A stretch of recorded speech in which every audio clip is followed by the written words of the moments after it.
కానీ ఈరోజు వెబినార్ ని ఎస్వికే తరఫున కేవీపీఎస్ తరఫున నిర్వహిస్తున్నాము. ఈ వెబినార్ ను చూస్తున్నటువంటి అందరికీ స్వాగతం. ఈరోజు బాబాసాహెబ్ అంబేద్కర్ 65వ వర్ధంతి. ఆయన అనేక సామాజిక ఉద్యమాలు నడిపాడు. సామాజిక ఉద్యమాల్లో దళితుల కోసమే కాకుండా మహిళల కోసం పోరాడాడు. రాజ్యాంగాన్ని కూడా ఆయన రాజ్యాంగ సభలో ఆ రాజ్యాంగాన్ని రాసినటువంటి వ్యక్తి అంబేద్కర్ గారు. అనేక ప్రతిపాదనలు పెట్టి సభ ఆమోదం పొందారు, కొన్ని ఆమోదం పొందలేదు.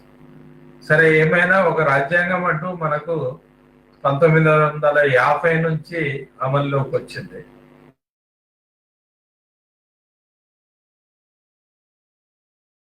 బ్రిటిష్ వాడు రాకముందు ఏ రాజ్యాంగం వాళ్ళది ఉంది. కానీ వీటన్నింటి వెనక ఒక స్ట్రాంగ్ రాజ్యాంగం అనేటువంటిది, మనువాద రాజ్యాంగం అనేటువంటిది ఉండేది. అది పోయి మనకి రాజ్యాంగం వచ్చింది. ఈ రాజ్యాంగం వ్యక్తికి ఒకే విలువను ప్రతిపాదించింది, ఇచ్చింది వ్యక్తికి. మొత్తం పౌరులందరికీ ఒకే విలువ, ఒకే ఓటు, ఒకే విలువ, ఓటుకు ఒకే విలువ. అంతకుముందు ఈ పద్ధతుల్లో ఓటింగ్, యూనివర్సల్ ఫ్రాంచైజ్ అనేటువంటిది లేదు. ఈ రాజ్యాంగం వచ్చిన తర్వాతనే ఇటువంటి అనేకమైనటువంటి వచ్చాయి, రక్షణలు వచ్చాయి. సో ఆ రాజ్యాంగం అనేటువంటి దానికి ఈరోజు ప్రమాదం ఏర్పడుతున్నటువంటి స్థితి మనం చూస్తున్నాము. రాజ్యాంగాన్ని సవరించాలని ఒకవైపు చెప్తున్నారు, రెండో వైపున రాజ్యాంగానికి భిన్నంగా అనేకమైనటువంటి చట్టాలు తీసుకురావటము, కార్యకలాపాలు చేయటం కూడా మనం చూస్తున్నాం. సో దాని మీద తర్వాత కొన్ని క్యాంపెయిన్ కూడా వెబ్సైట్స్ లో ఒక క్యాంపెయిన్ కూడా బలంగా జరుగుతుంది. అదేంటంటే చాలా కాలం నుంచి, కొన్ని వందల ఏళ్లుగా ఈ భారతదేశాన్ని ముస్లింలు పరిపాలించారు. తర్వాత క్రైస్తవులైనటువంటి బ్రిటిష్ వారు పరిపాలించారు. ఇప్పుడే నిజమైనటువంటి హిందువుల పరిపాలన ఏర్పడింది, దీన్ని కొనసాగించాలి అనేటువంటి వాదన మనకి ఈ వాట్సాప్ సోషల్ మీడియా క్యాంపెయిన్ లో కనపడుతుంది. అదే విధంగా చాలా మంది కూడా ఓపెన్ గానే చెప్తున్నారు, ఇది హిందువుల దేశం కనుక హిందువుల మాట చెల్లాలి అనేటువంటిది, పరిపాలన అనేటువంటిది హిందువులు చేయాలి అనేటువంటిది దీంతో ఉంది. ఈ పరిపాలన మత ప్రాతిపదిక మీద జరగాల, లేక రాజ్యాంగం ప్రకారం జరగాలి అనేటువంటిదే ఈరోజు చర్చనీయ అంశం. దీని మీద ప్రొఫెసర్ మాడుగు శ్రీధర్ గారు మాట్లాడతారు. మీకు అందరికీ తెలుసు, ఆయన రెగ్యులర్ గా మన వెబినార్స్ కి హాజరవుతున్నారు. ఆయన ప్రస్తుతము బెన్నెట్ లా యూనివర్సిటీ న్యూఢిల్లీలో రాజ్యాంగ చట్టాన్ని బోధించేటువంటి అధ్యాపకులుగా ఉన్నారు.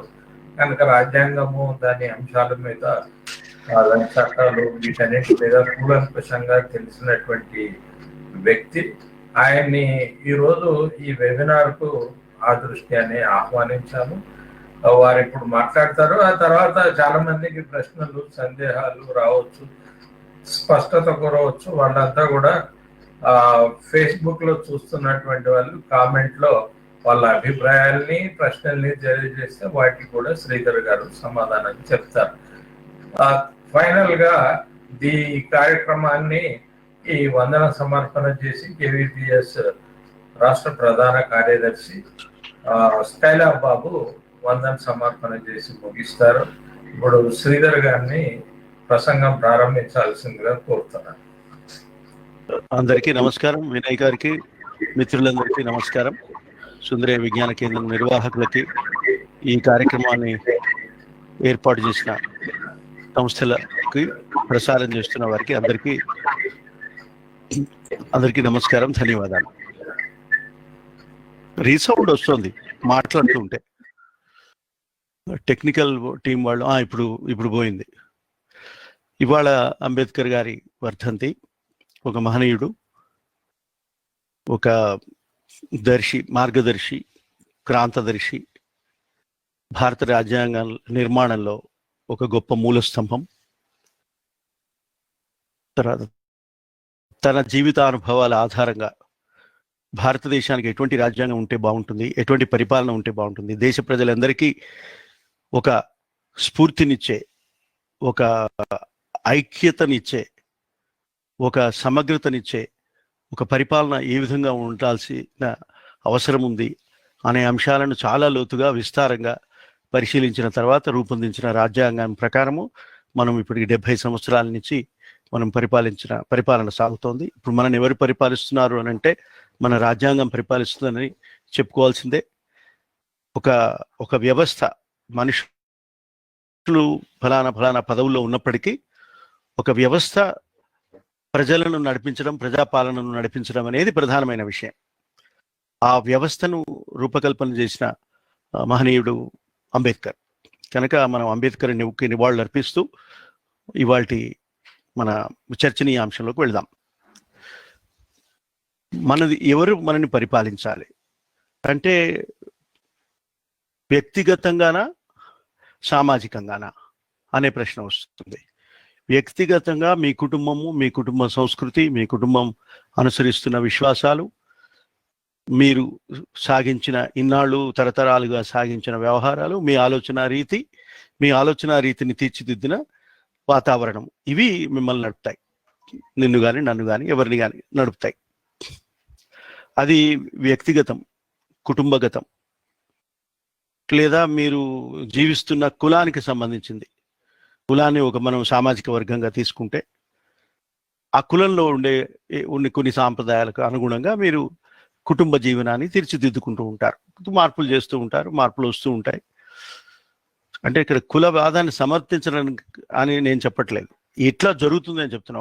ఒక కుటుంబ పాలన ఎట్లా ఉంటుంది అనే దానికి చెప్తుంది. వాటి మీద ఉండే ప్రభావాలు ఏమిటి, మనం చిన్నప్పుడు చదువుకున్న పురాణాలు, చిన్నప్పుడు చదువుకున్న పాఠాలు, మనం ఎదుర్కొన్న అనుభవాలు, మనం చదువుకున్న స్కూళ్ళ యొక్క ప్రభావం, తర్వాత మన ఇంట్లో నాన్నగారు తాతగారు అనుసరిస్తున్న ఆచారాల ప్రభావం ఉంటుందని చెప్పడానికి ఇది. ఇక సమాజంలోకి వచ్చిన తర్వాత పబ్లిక్ అడ్మినిస్ట్రేషన్ అంటారు దాన్ని. పబ్లిక్ అడ్మినిస్ట్రేషన్లోకి వచ్చిన తర్వాత మనం ఎన్నుకున్న పరిపాలనా విధానంలో మనం ఏ విధంగా జీవించాలి అనేది ఒక విశిష్టమైన విస్తారమైన విషయం. కుటుంబం అనేది ఒక పరిమితమైన విషయం.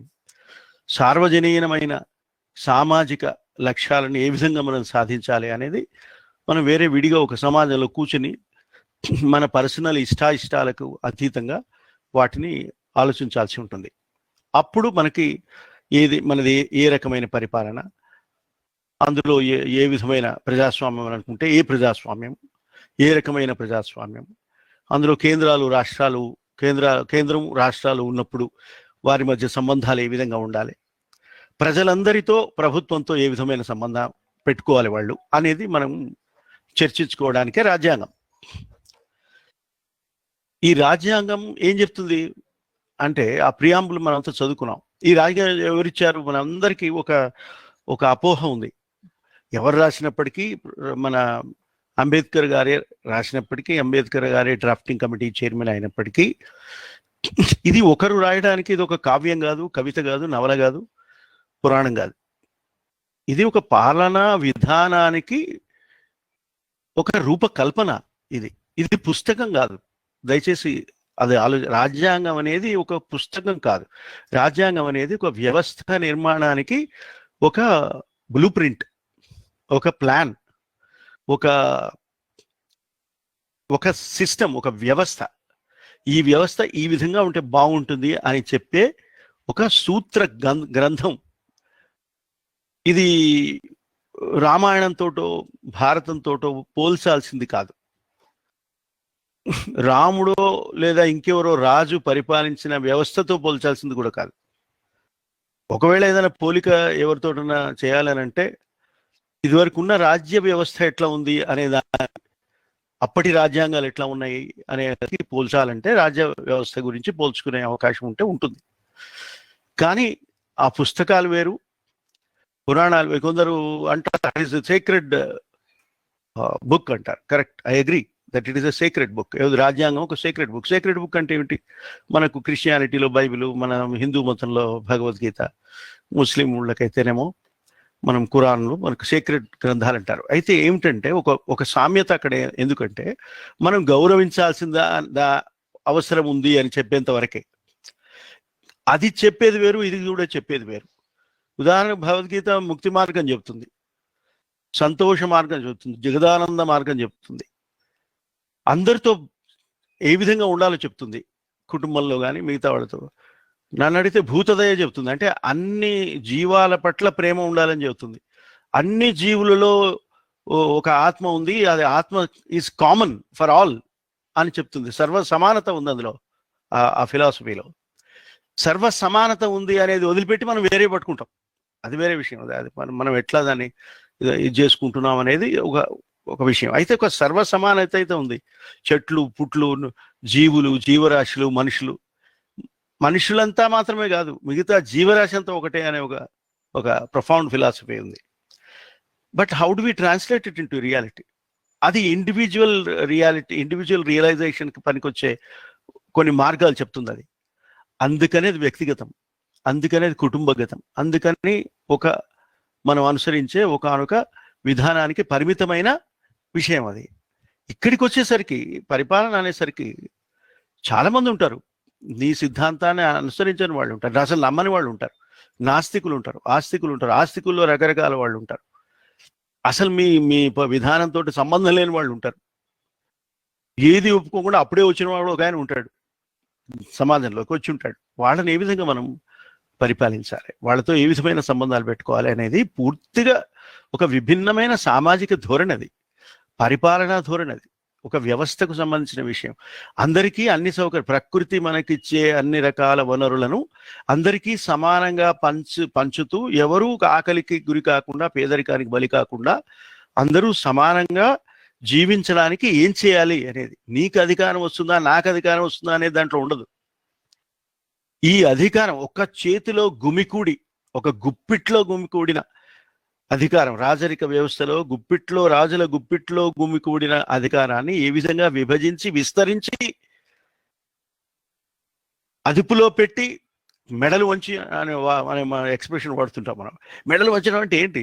మహాబలవంతుడు, ఎత్తుగా ఉన్నవాడు, వాడు మెడలు బాగా లావుగా ఉంటాయి, వాడు 6 ప్యాక్ పర్సనాలిటీ, వాడిని ఎట్లా ఉంచుతావు మెడ? చాలా కష్టం. అటువంటి అధికారం, సర్వాధికారాలున్న ఒక రాజ్యపాలనా వ్యవస్థ యొక్క అధికారిని మీ మాట వినేట్టు చేయడం, మెడలు వంచడం. ఫార్మర్స్ ఎడ్యుకేషన్, రైతుల ఆందోళన జరుగుతున్నది, ఎంత విస్తృతంగా జరుగుతున్నదో చూస్తున్నారు మీరు. రేపు 8వ తారీఖున అఖిల భారత బంద్ అని అంటున్నారు. అఖిల భారత చాలా మంది చాలా రకాలుగా ఆ ఉద్యమానికి మద్దతు ఇస్తున్నారు. అసలు వాళ్ళు ఎంత పోరాడుతున్నారు, ఎట్లా పోరాడుతున్నారు? చట్టాలను ఉల్లంఘించకుండా, హింసకు పాల్పడకుండా, తమ కష్టాలు తమే అనుభవిస్తూ ఒక సుదీర్ఘమైన పోరాటానికి సంసిద్ధమై ఎట్లా చేస్తున్నారు వాళ్ళు? ఎందుకు చేయాల్సి వస్తున్నది? అట్లా చేసే అధికారం, స్వేచ్ఛ వాళ్ళకు ఉందా లేదా? లేకపోతే ఎట్లా? ప్రజాపాలన అని ఎట్లా అంటారు? ఇవన్నీ సమస్యలు. దీన్ని మనం ఏ విధంగా మనం ఈ రాజ్యాంగ పరిధిలోకి దాన్ని ఇమిడిచి మనం ఆలోచించాలి అనే వ్యవస్థను నిర్మించడమే రాజ్యాంగం యొక్క లక్షణం. ఆ రాజ్యాంగం పరిపాలిస్తుంది, ఆ రాజ్యాంగమే అధికారాలు ఇస్తుంది, ఆ రాజ్యాంగమే అధికారాల మీద పరిమితులను ఇస్తుంది. ఈ రాజ్యాంగపు యొక్క ధోరణి ఏమిటి అనేది పీఠికలో కనపడుతుంది మనకి. పీఠికలో ఒక సెంటెన్స్ గురించి మాట్లాడతాను నేను. ఏమిటంటే equality of status and opportunity. ఇది మనకు క్రక్స్ ఆఫ్ ది కాన్స్టిట్యూషన్. అంటే ఈ రాజ్యాంగ మౌలిక లక్ష్యం ఎక్కడ ఏ నియమంలో నిక్షిప్తమై ఉంది అని ఎవరైనా అడిగితే తెలుసుకోవాల్సిన మాట ఆర్టికల్ 14 అనేది ప్రియాంబుల్లో equality of status and of opportunity అనేది. ఇక మతం దగ్గరికి వచ్చేసరికి, మతానికి సంబంధించిన సెంటెన్స్ మీకు ఇందులో రాజ్యాంగ పీఠికలో ఏముందంటే Liberty of thought, expression, belief, faith and worship. అంటే మీ ఎక్స్ప్రెషన్లో ఓటు హక్కు కూడా వస్తుంది.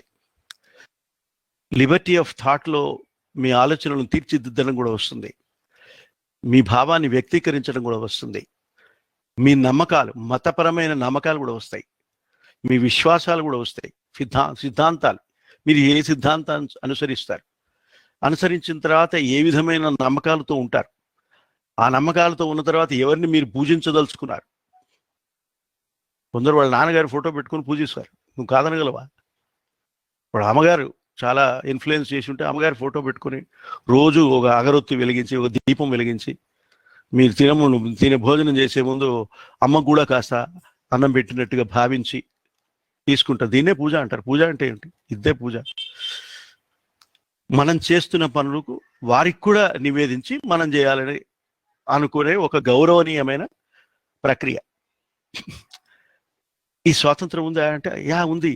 లిబర్టీ, అది దాన్ని లిబర్టీ అంటారు. దాన్ని కూడా ఒప్పుకుంది. ఈక్వాలిటీ అనే ఒక సర్వసమానత అనే విధానాన్ని అనుసరిస్తూనే liberty of thought, expression, of belief, of faith and of worship కూడా చాలా స్పష్టంగా రికగ్నైజ్ చేసింది. మతం పేరు దీంట్లో లేకపోయినప్పటికీ. సరే, సెక్యులర్ అనే మాట ముందు తర్వాత ఎప్పుడో చేర్చారు 75లో 76లో. ఆ వాదాలు పక్కన పెట్టండి. కానీ సెక్యులర్ అనేది లేకపోయినంత మాత్రాన 1950లో భారత రాజ్యాంగం సెక్యులర్ కాదని ఎవరైనా అనగలరా? ఎందుకు అనలేరంటే ఈ సెంటెన్స్ ఉంది కనుక అనలేరు. 2 సెంటెన్స్లు ఏమిటి? Liberty of thought, expression, belief, faith and worship అనే సెంటెన్స్ ఉంది కనుక, ఈక్వాలిటీ ఆఫ్ స్టేటస్ అనే ఆర్టికల్ 14 ఉంది కనుక మీరు అనలేరు సెక్యులరిజం కాదు ఇది, అంతకుముందు సెక్యులర్ కాదు అని మీరు అనలేదు. సెక్యులర్ అనే మాట అందులో చేర్చినంత వల్ల అది సెక్యులర్ కాదు, చేర్చనంత మాత్రాన అంతకుముందు అది సెక్యులర్ కాకుండా పోదు. ఇది మనం భారత రాజ్యాంగ స్వరూపాన్ని అర్థం చేసుకోవాలి. అచ్చి మరి ఈ రాజ్యాంగాన్ని ఎవరిచ్చారు అంటే మనమే రాసుకున్నాం. మనమే రాసుకుని ఎవరికి ఇచ్చుకున్నాము? మనకే ఇచ్చుకున్నాం. మనం ఎందుకు రాసుకున్నాము అంటే మనకు ఒక వ్యవస్థ ఉండాలి. ఈ బ్రిటిషర్స్ వెళ్ళిపోతున్నారు, వాళ్ళు 1947లో వెళ్ళిపోతే మనం మన దేశాన్ని ఏ విధంగా పరిపాలించుకోవాలి అనే అక్కడే మనము ఆ బ్రిటిష్ వాళ్ళు వెళ్ళిపోవడం అనేది ఒక గొప్ప విజయమే అయితే, మనకు స్వాతంత్రం రావడం మరొక గొప్ప విజయమే అయితే, అప్పుడు ఒక మత ప్రాతిపదిక పైన ప్రజలను, ప్రాంతాలను, ప్రదేశాలను విభజించే పరిస్థితి రావడం అనేది ఒక విషాదం.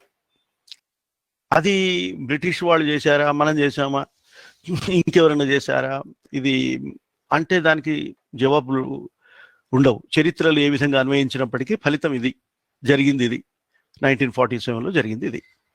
ఇది మిగిలిన మనం ఇప్పుడు పాకిస్తాన్ అనే దేశం ఏర్పడిన తర్వాత, పాకిస్తాన్ 2 ముక్కలు, అటు ఒక ముక్క ఏర్పడిన తర్వాత దేశంలో ఉన్న ముస్లింలందరినీ అక్కడికి పంపించడం అనేది సాధ్యమవుతుందా ఎవరికన్నా? వారి ఇష్టాయిష్టాలకు భిన్నంగా సాధ్యం కాదు. అప్పటికీ కొందరు అక్కడైతే బాగుంటాం అనుకుని అక్కడికి వెళ్ళిన వాళ్ళు, లేదు ఇక్కడే బాగుంటామని ఇక్కడికి వచ్చిన వాళ్ళు, ఎక్కడికి పోకుండా ఉన్నవాళ్ళు, ఇట్లా 3 రకాల ప్రజలు, 4 రకాల ప్రజలు దేశంలో, ఆ దేశంలో ఇట్లా 2 దేశాలై 3 దేశాలై మనం పరస్పర విద్వేషాలతో మనం ద్వేషాల తెలియని పరిస్థితిలో మనం ఉన్నాం.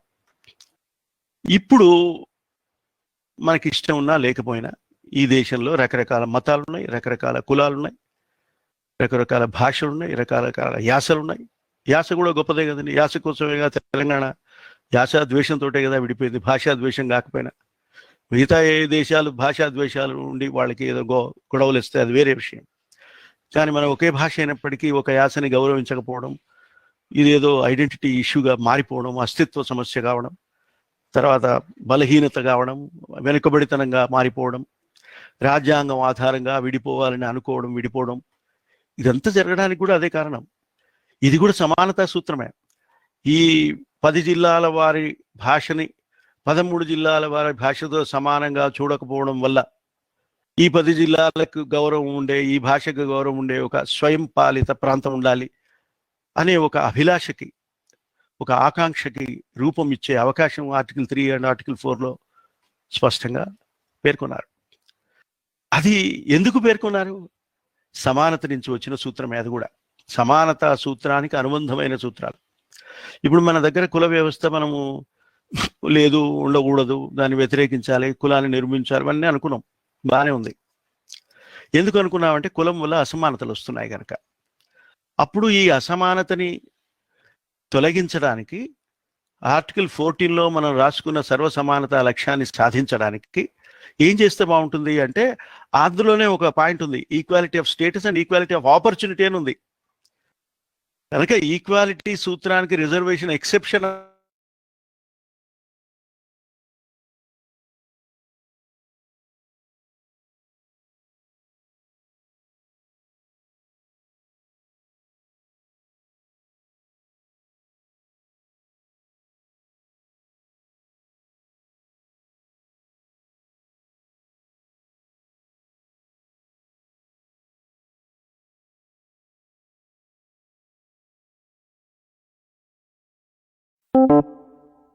బాధ్యతని మనం నిర్వహించడం కోసం ప్రభుత్వం, ప్రజలెన్నుకున్న ప్రభుత్వం నిర్వహించడం కోసం కొన్నాళ్ల పాటు కొన్ని వర్గాలకి కొంత పాజిటివ్ సపోర్ట్ చేయాలి అనే విధానం అనేది ఒక తీసుకొచ్చారు. దాన్ని కోటా అనండి, రిజర్వేషన్లు అనండి, ఇంకేమన్నానండి. అప్పుడు వెనుకబడిన దాన్ని ఏ విధంగా కౌంట్ చేస్తారు, వెనుకబడిన దాన్ని లెక్కించే ఒక కులమానంగా కులం మళ్ళీ వచ్చింది. ఎందుకు వచ్చింది అంటే నీకు వేరే ప్రాతిపదికలో సామాజిక వెనుకబాటుతనాన్ని కొలిచే సాధనం లేదు. జీవన్ రెడ్డి గారి జడ్జిమెంట్ ఉంది, చాలా బాగుంటుంది. ఆయన ఒకసారి 2 సార్లు మన హైదరాబాద్లో సుందర విజ్ఞాన కేంద్రంలో కూడా మాట్లాడినారు. ఇప్పుడు ఆయన మాట్లాడే పరిస్థితిలో ఉంటే బాగుంటుందని నేను కోరుకుంటున్నాను. ఉంటే ఆయనతో మనం మాట్లాడించవచ్చు ఒకసారి. ఆయన అద్భుతంగా దాన్ని అనలైజ్ చేస్తారు. 2 ఆయన చాలా బాగా చెప్పేవారు. ఒకటి ఇది రిజర్వేషన్లు, ఎందుకంటే దానిపైన ఒక ల్యాండ్ మార్క్ జడ్జిమెంట్, దాన్ని మనం మార్చలేము, అటువంటి జడ్జిమెంట్ ఇచ్చారు ఆయన.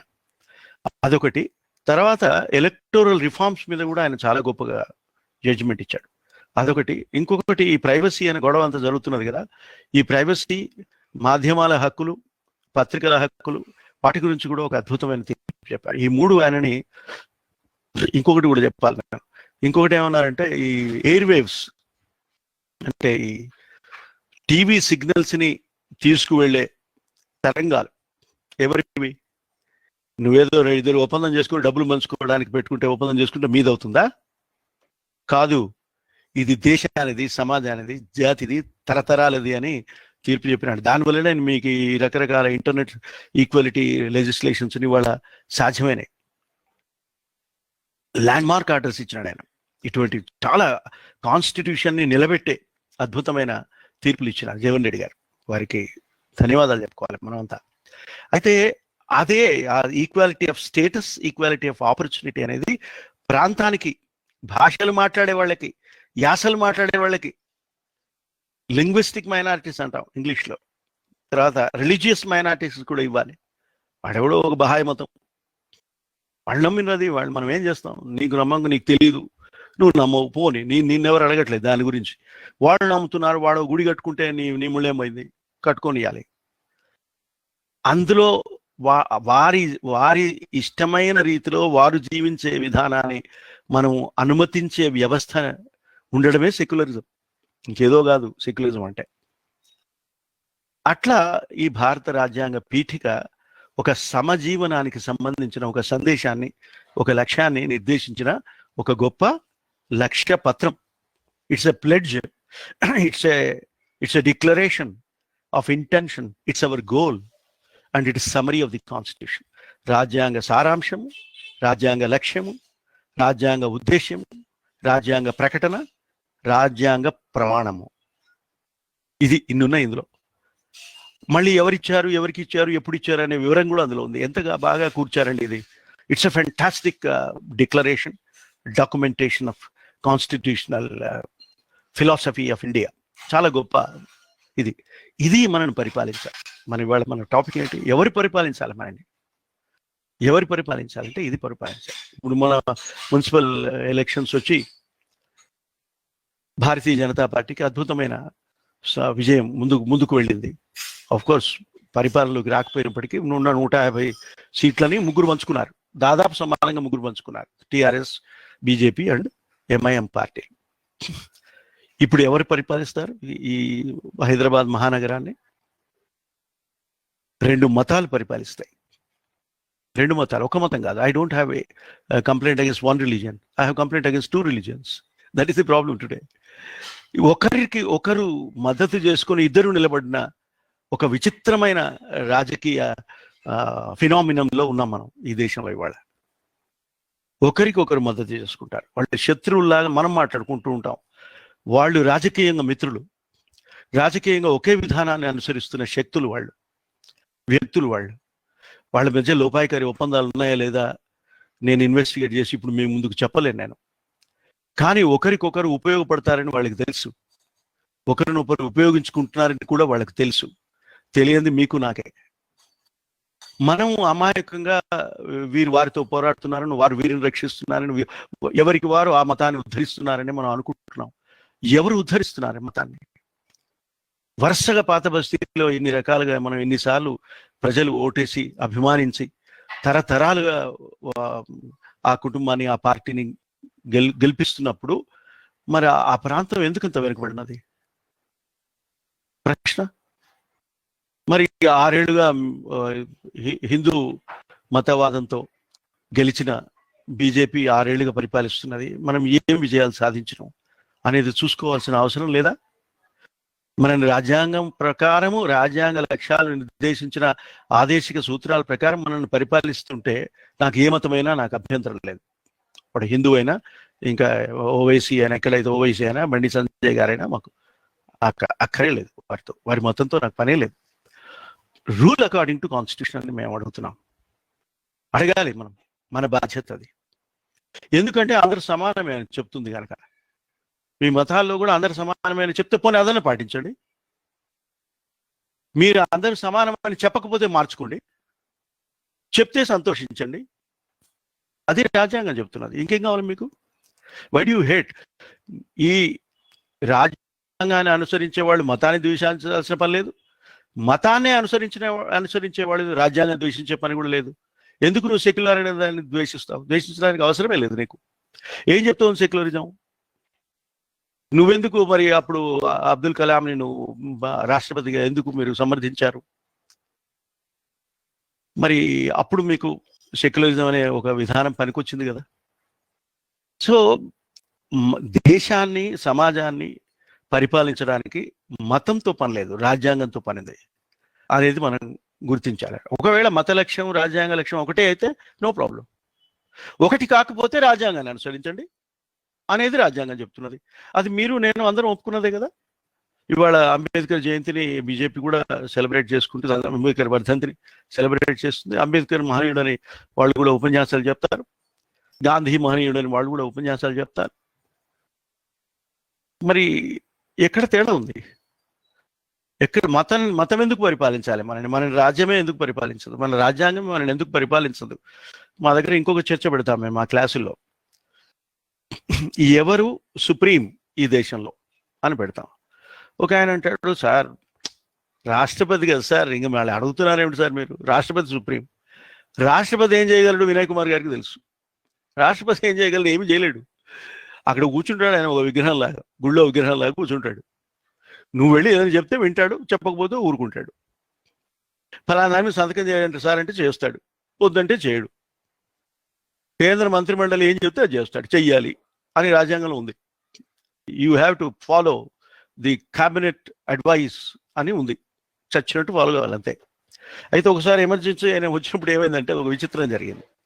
ఎమర్జెన్సీ పెట్టాల్సి వచ్చి ఇందిరాగాంధీ గారు పెట్టాల్సి వచ్చి రికమెండేషన్ పంపించారు. పంపిస్తే ఆయన ఫక్రుద్దీన్ అలీ అహ్మద్ గారు ఉన్నారు అప్పుడు రాష్ట్రపతిగా. అర్ధరాత్రి 12 గంటలకు వెళ్ళింది.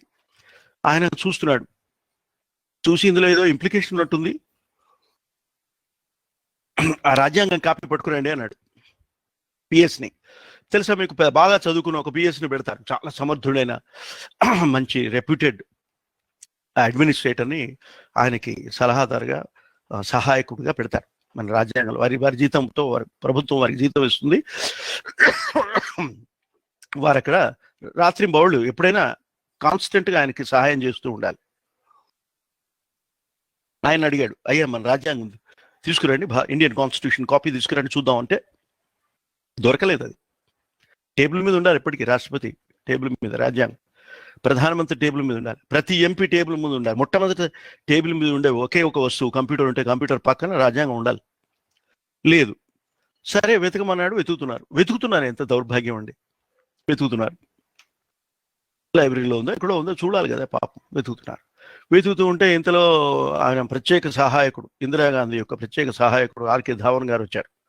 వచ్చి ఏమిటి మీరు ఇంకా ఆలస్యం చేస్తున్నారు, ఇది చాలా ఇంపార్టెంట్ విషయం కదా, మీరు నాంచితే ఎట్లా? వచ్చి అరగంట కూడా కాలేదు నాంచడం అంట. కొన్ని 2-3 నెలలు ఉంటాయి రాష్ట్రపతి దగ్గర సంతకాల కోసం, మనకు తెలుసు. మెర్సీ పిటిషన్స్ అయితే 6 నెలలు, 7 నెలలు, ఏడాది ఉంటాయి. ఇది ఏముంది ఇందులో అని ఆయన అనుకున్నాడు. బహుశా అరగంటే తొందరపడ్డాడు ఆయన. వచ్చి చెప్తే సరే ఏదో మాట్లాడుకున్నారు, అయిపోయింది. ఈయన సంతకం పెట్టాడు, వెళ్ళిపోయాడు. సంతకం పెట్టి ఆయన వెళ్ళిపోయిన తర్వాత ఈ రూమ్లోంచి ఈయన వచ్చాడు, మహానుభావుడు మన పిఎస్. అయ్యా మనకు రాజ్యాంగం కాపీ దొరికిందంటే ఇప్పుడు అక్కర్లేదులేండి రాజ్యాంగం సంతకం పెట్టి పంపించేశారు అన్నాడు. అయ్యో అదేమిటో చూడకుండానే అన్నాడు. అంటే ఆయన చెప్పాడు అందులో ఏం పర్వాలేదు అన్నాడు, అందుకని పెట్టారన్నాడు. పర్వాలేదని మేడం చెప్పింది అందుకని పెట్టారు. కానీ నువ్వు కనుక ఒక్కసారి ఆ ఎమర్జెన్సీ పెట్టే ముందు ఆర్టికల్ 352 రాజ్యాంగాన్ని చదివితే నీకు అందులో ఏం కనపడేదంటే ఒకే ఒక మాట కనపడేది. అందులో ఏమిటంటే మంత్రివర్గం సిఫార్సు మీదనే మీరు ఎమర్జెన్సీ ప్రకటించాలి రాష్ట్రపతి అని అందులో ఉంది. ఆ విషయం ఆర్కే ధావన్ చెప్పలేదు. అందులో ఏముందంటే ప్రధానమంత్రి సిఫార్సు ఉంది, మంత్రిమంత్రుల సిఫార్సు లేదు. మరి ఆ పాయింట్ మీద ఆయన ఎమర్జెన్సీ ఆపగలిగేవాడు కదా రాజ్యాంగం చదివి ఉంటే. అది రాజ్యాంగం రక్షించడం అంటే, రాజ్యాంగం పరిపాలించడం అంటే అది. ఫక్రుద్దీన్ అలీ అహ్మద్ కాదు,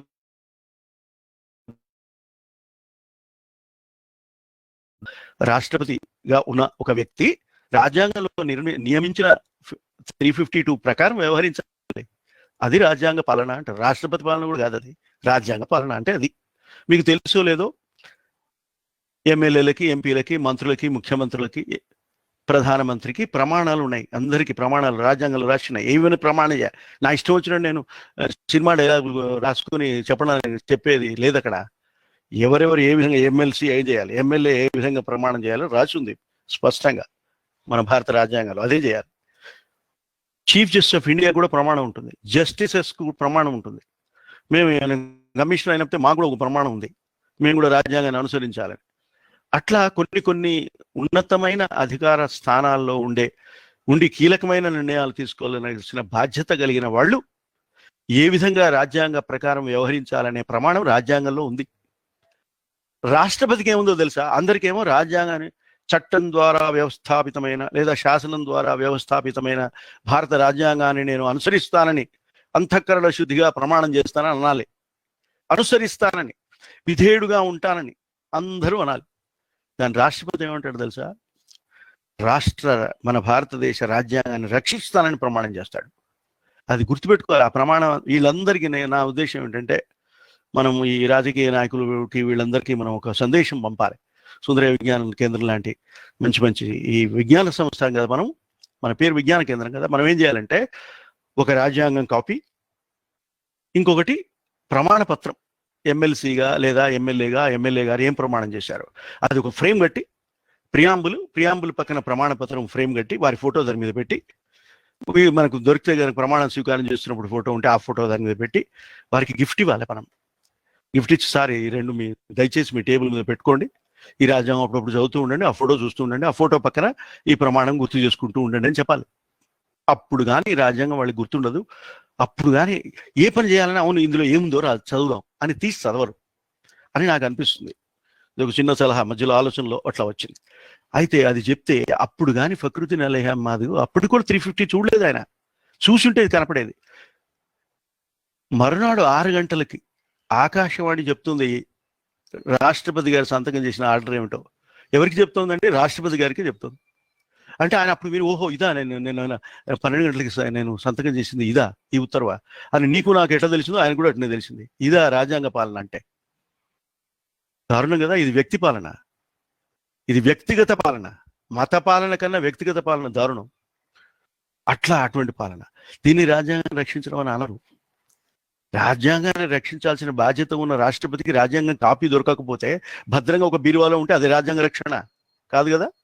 అట్లా జరిగింది అది ఆ ఘటన. అంటే అంత కీలకమైన నిర్ణయాన్ని తీసుకుంటున్నప్పుడు రాజ్యాంగం సూత్రాన్ని అనుసరించారా లేదా కూడా చూడకపోతే ఎక్కడి నుంచి పోతుంది? కనుక రాష్ట్రపతి సుప్రీం కాదు, ప్రధానమంత్రి చెప్పినట్టు వినాలి. ప్రధానమంత్రి సుప్రీమా కాదు, రాష్ట్రపతి సంతకం చేయడం వెనక్కి పంపించవచ్చు, క్యాబినెట్లో అపోజ్ చేయొచ్చు, పార్లమెంట్లో తిరస్కరించవచ్చు, సుప్రీంకోర్టు కొట్టేయచ్చు. ఇంకెక్కడ ఉందని సుప్రీమసీ ఆఫ్ ప్రైమ్ మినిస్టర్ లేదు.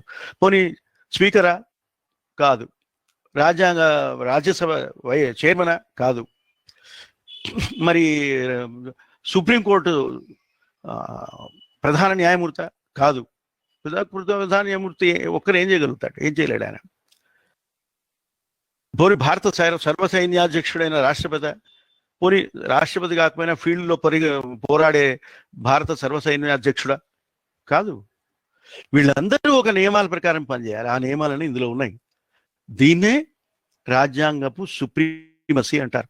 The supremacy of the Constitution is the hallmark of good governance and constitutional governance.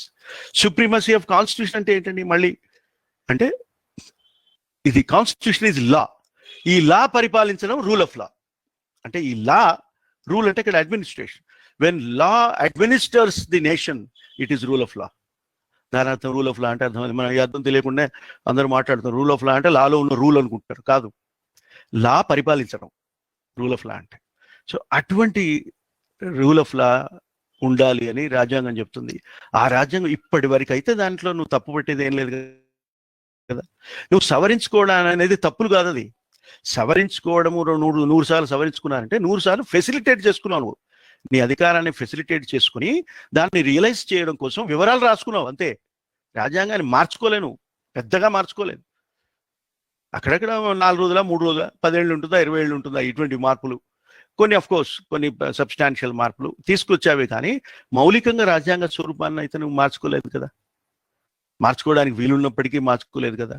చివరికి 1973లో సుప్రీంకోర్టు స్పష్టంగా చెప్పింది, నువ్వు ఏమన్నా మార్చుకో, ఫండమెంటల్ రైట్స్ అన్నా మార్చుకో, ఇంకేదన్నా మార్చుకో, నీ ఇష్టం, కానీ you should not change the basic structure of the Indian constitution అని చెప్పింది. అంటే ఏంటి?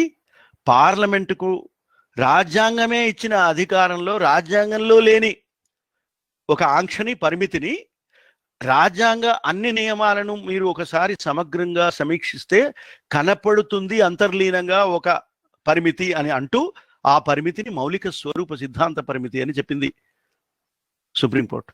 ఎక్కడి నుంచో కొత్తగా ఆకాశం నుంచి ఊడిపడలేదు. అది మీ రాజ్యాంగంలో ఉన్న నియమాల నుంచి ఎమర్జ్ అయింది, evolved, popped up from the provisions of the constitution in a holistic manner. When you understand it, it will emerge. అట్లాగే భారతదేశం సెక్యులర్ దేశంగా ఉండవలను అని రాయలేదు. కానీ ఆర్టికల్ 14 చూడు, లిబర్టీ ఆఫ్ థాట్ దగ్గర చూడు, తర్వాత మైనారిటీ ఇన్స్టిట్యూషన్స్ ఏ విధంగా రక్షించాలని ఉన్న ఆ నియమాలు చూడు, 20, 25, 28, 29, 30 చూడు, అందులో ఏముంది? ఇదే ఉంది. తర్వాత ఆదేశిక సూత్రాలు చదవండి. అసలు ఆర్టికల్ 39 చదవాలండి ఎవరైనా. నేను అది తీస్తాను, అది మీకు చదివి వినిపిస్తాను. ఆర్టికల్ 39 ఎందుకు చదవాలండి? ఆర్టికల్ 39 ఆదేశిక సూత్రాలు దాంట్లో పెట్టారు. అయితే అందులో ఏముంటుందంటే, ఈ ఆదేశిక సూత్రాల్లో ఫండమెంటల్ రైట్స్ లాగా ఆదేశిక సూత్రాల్లో ఉన్న పద్ధతులను, ఉన్న సూత్రాలను కోర్టు ద్వారా నువ్వు ఎన్ఫోర్స్ చేసుకోలేవు అని ఉంటుంది. అని ఉండేసరికి అందరు దాన్ని వదిలేస్తున్నారు. కానీ అట్లా వదిలేయడానికి వీల్లేదు. నెక్స్ట్ సెంటెన్స్ ఏముందంటే, ఈ మాట అన్న తర్వాత నెక్స్ట్ సెంటెన్స్ ఏముందంటే ఇప్పుడే మీకు చెప్తాను.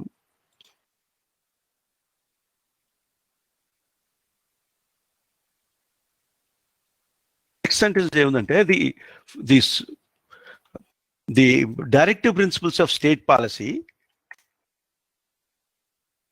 Are soul of Indian Constitution, and it shall be the duty of the government to implement అని ఉంటుంది. It shall be the duty of the government. ఎంత కరెక్ట్ గా ఉంది అది. అది ఆలోచిస్తే మీకు ఒక్క నిమిషం, నేను I'll take you to Constitution of India.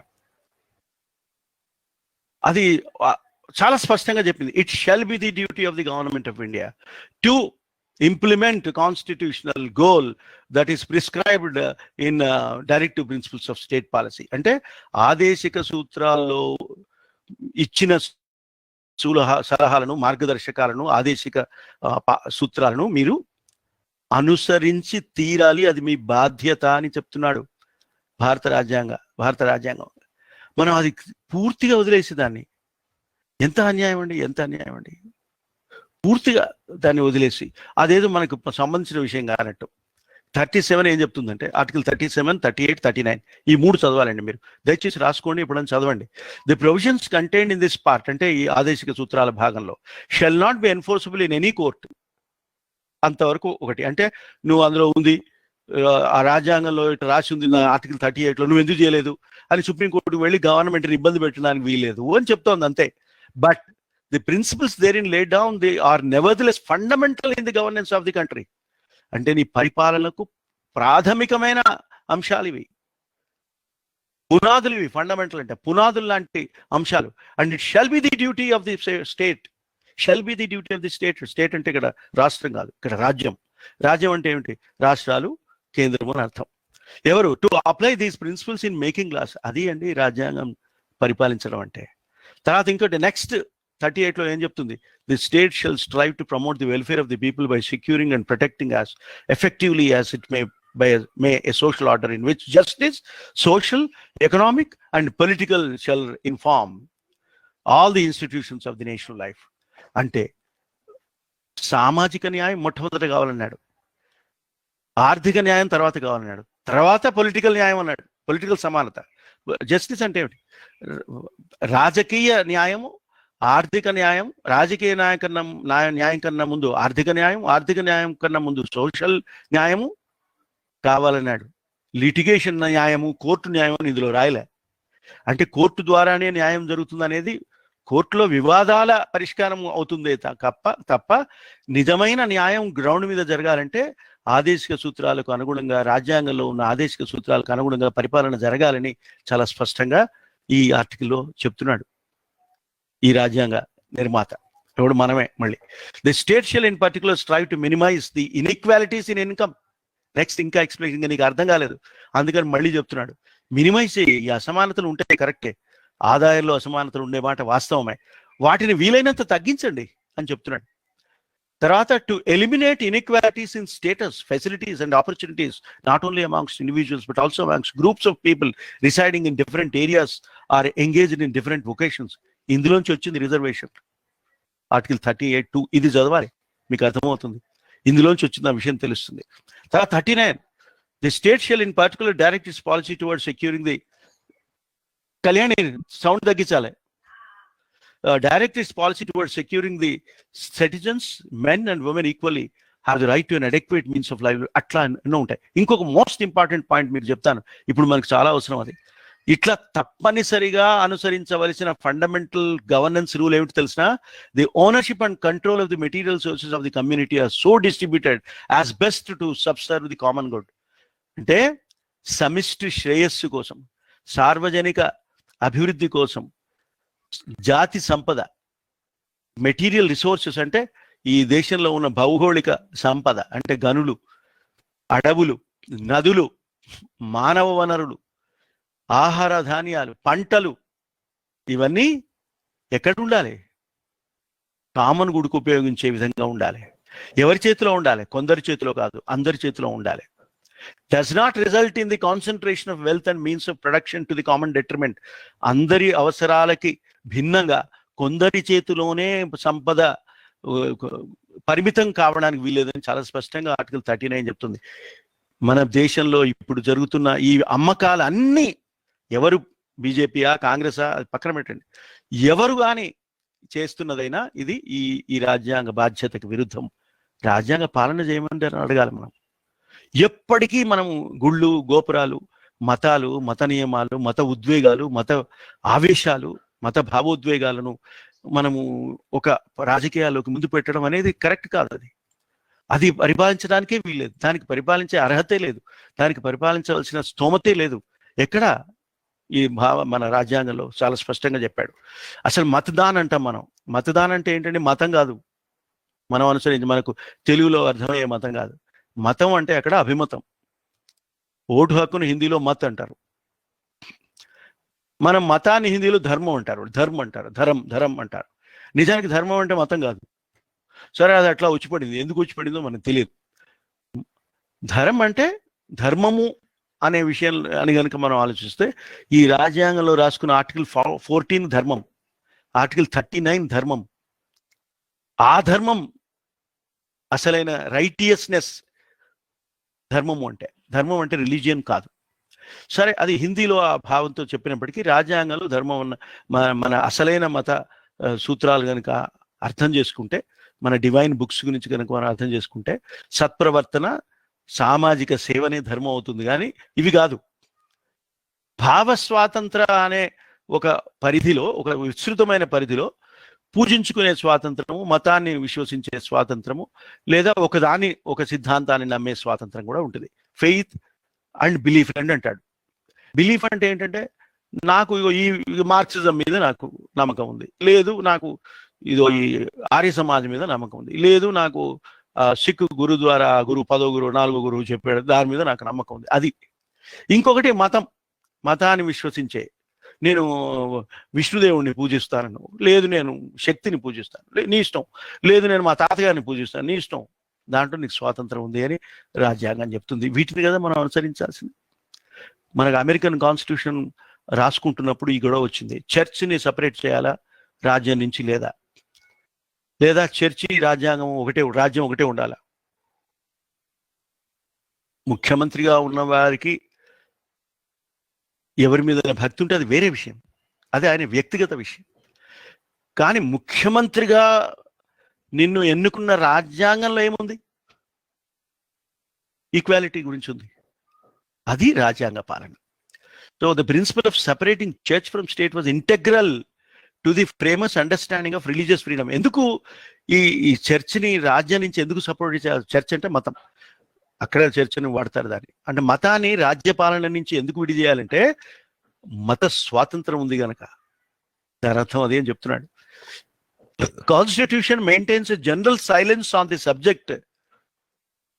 ఈ సబ్జెక్ట్ మీద రాజ్యాంగం మాట్లాడదు, ఏ మతం చెప్పదు. మీకు ఎక్కడ ఉందా హిందూ మతము అనుసరించవలను? అట్లా ఉందా? మెజారిటీ వారి హిందూ మతము, వీరి మిగతా వారి మతం ఇది అని ఎక్కడన్నా ఉందా? మీరు కనపడుతుందా హిందూ ఇస్లాం ఏమైనా ఎక్కడన్నా దాని పేరు కనపడుతుందా? మీకు కనపడదు. సైలెన్స్ అనమాట దాని మీద. ఫస్ట్ ఇన్స్టెన్స్ ఏంటంటే ఆర్టికల్ 6 వాళ్ళ అమెరికన్ రాజ్యాంగంలో ఏం చెప్తారంటే, పబ్లిక్ సర్వీస్లో ప్రిస్క్రిప్షన్ ఆఫ్ రిలీజియస్ టెస్ట్ తీసిపడేసినాడు. పబ్లిక్ సర్వీస్కి వచ్చినప్పుడు మతపరమైన పరీక్షలు ఉండడానికి వీలేదని తీసేశాడు అక్కడ. తర్వాత మొదటి అమెండ్మెంట్ తీసుకొచ్చాడు, first amendment to American constitution చాలా చిన్నది, దాంట్లో హక్కుల ప్రస్తావన మొదట్లో లేదు.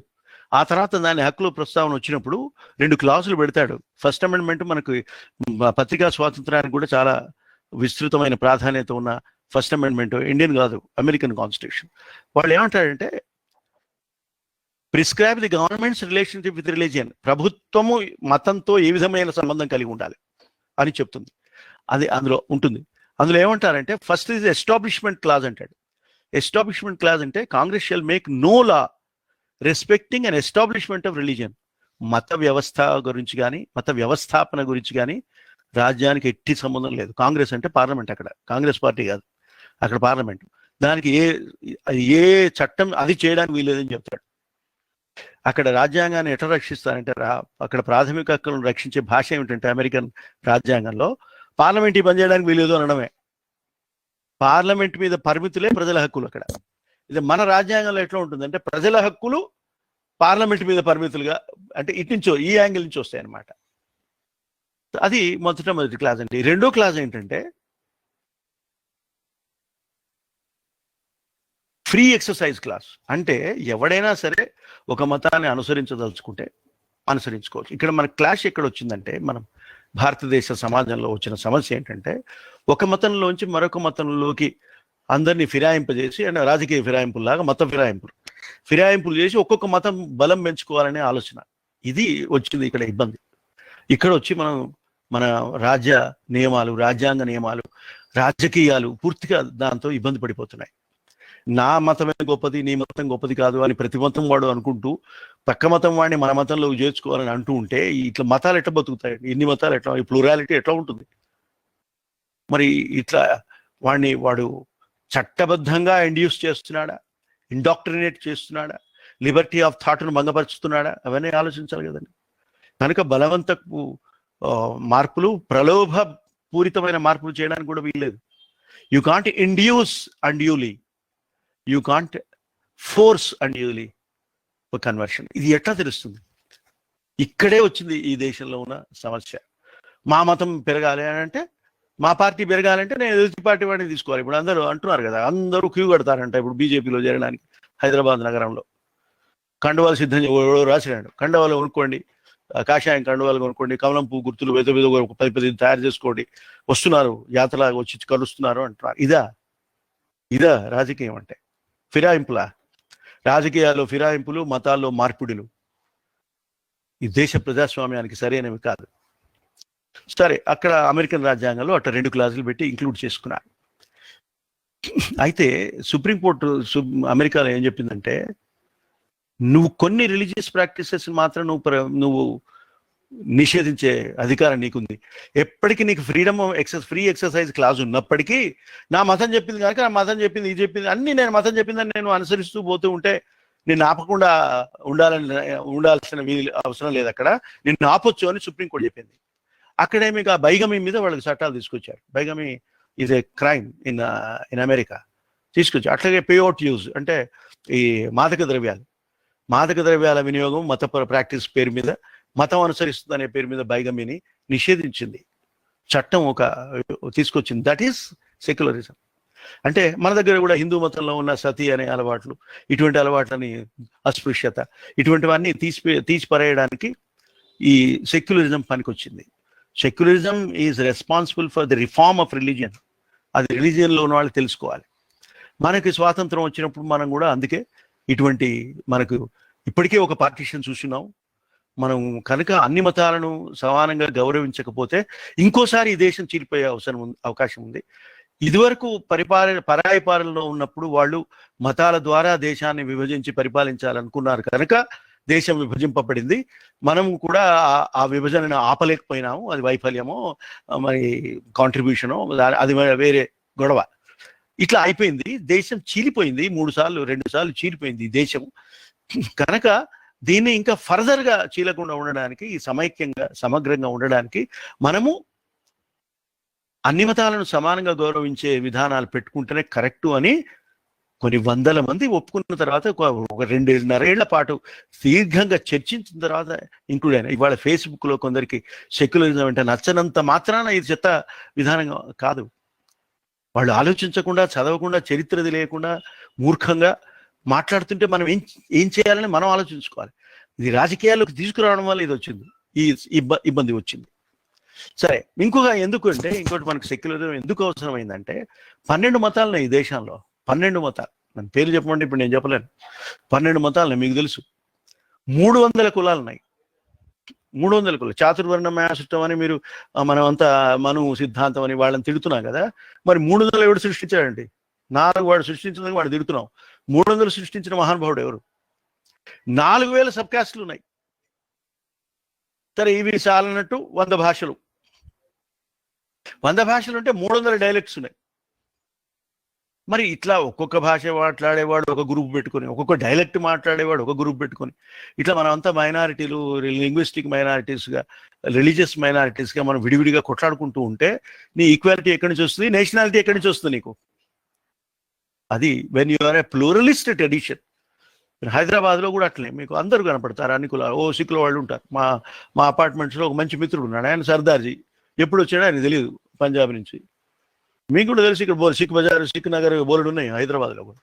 సో అట్లా వచ్చి వాళ్ళు ఉంటే నువ్వు వాళ్ళ మతాన్ని ఏమని ద్వేషిస్తావు, ఎందుకు గౌరవించవు అనేది మనం ఆలోచించుకోవాలి కదా. This is the point. So వేల సంవత్సరాల నుంచి ఇవాళ వచ్చిందా ఇది? ఈ మతాలన్నీ మన దేశంలో ఇవాళ ఉన్నారా? కొన్ని వేల సంవత్సరాల నుంచి. ఏ కారణం అయితేనే అంబేద్కర్ తన లాస్ట్ స్పీచ్లో చెప్తాడు, ఎందుకు ఇట్లా వచ్చిందో చెప్తాను, దాని గురించి కొంచెం మాట్లాడతాను. దానికి ముందు ఇంకో 2-3 నిమిషాలు నేను ఈ amalgamation of religion with politics ఎట్లా జరిగిందో చెప్తాను. భారతదేశానికి సెక్యులర్ రాజ్యాంగం 1950లో వచ్చిన తర్వాత 20 సంవత్సరాల పాటు ఈ దేశం సెక్యులర్గానే ఉంది, దాదాపుగా 20 సంవత్సరాల పాటు. ఆ తర్వాత అధికార పార్టీలను చీల్చిన తర్వాత తమ వర్గానికి ఎక్కువ ఓటు రావడం కోసం రకరకాల వ్యూహాలు పన్ని, సంక్షేమ వ్యూహాలు పన్ని, పథకాలు పన్ని. సంక్షేమ పథకాల వ్యూహాలతో ద్వారా నువ్వు నిజంగా ఓట్లు సాధించుకోగలిగితే మీకు హ్యాట్స్ ఆఫ్, మీకు నా ప్రశంస. అదే చేయాల్సింది. సంక్షేమ పథకాలు, మంచి పాలన ద్వారా మీరు మీ ఓటు శాతం పెంచుకోండి. అందరినీ ఓడించండి, ప్రత్యర్థులని, అభ్యంతరం లేదు. ఓడించి ప్రజాభిమానాన్ని సంపాదించి గెలవండి. మీరు బీజేపీయా, సిపిఎమ్మా, కాంగ్రెసా, ఇంకే జనసేననా, ఇంకేదైనా పార్టీ పేరు ఉంటే ఆ పార్టీ పేరు వాళ్ళ నాకు అక్కర్లేదు. You follow the constitution, provide welfare state and rule, get the votes and rule the country. కానీ ఈ వెల్ఫేర్ ఓట్స్ ద్వారా మనకు పూరు డౌన్ ట్రాడన్ వాళ్ళు ఓట్లు వేస్తారు. హిందువులు వేస్తారా? వాళ్ళ కోసం ఏం చేద్దాం? కనుక హిందూ కార్డు, లేదా ముస్లింలు ఎకట్టా ఉంటారు, వాళ్ళు ఓటు బ్యాంక్, అది వాళ్ళు వేస్తారా? వాళ్ళకైతే వాళ్ళకు ఇక ఇప్పుడు అన్ని ఓట్ బ్యాంకులే. ఇప్పుడు ఎవరైనా మాట్లాడండి, ఆంధ్రప్రదేశ్ కానీ తెలంగాణ కానీ ఉత్తరప్రదేశ్ కానీ ఏం మాట్లాడతారు?